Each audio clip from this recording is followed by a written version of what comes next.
Halo, imate kamen? Koji kamen?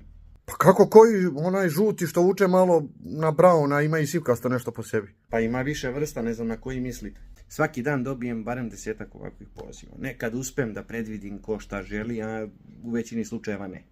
Nije nama teško da objasnimo, voljeli bismo da umemo da čitamo misli, ali slabo nam to ide. Recimo jedan primjer.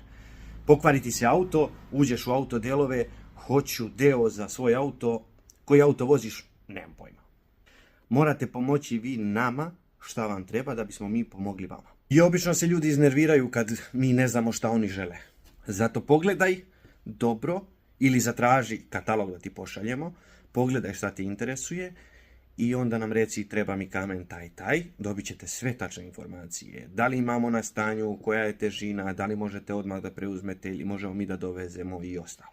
Piši u komentarima ako se tebi desila neka ovako slična situacija. Hvala na razumevanju i pozdrav!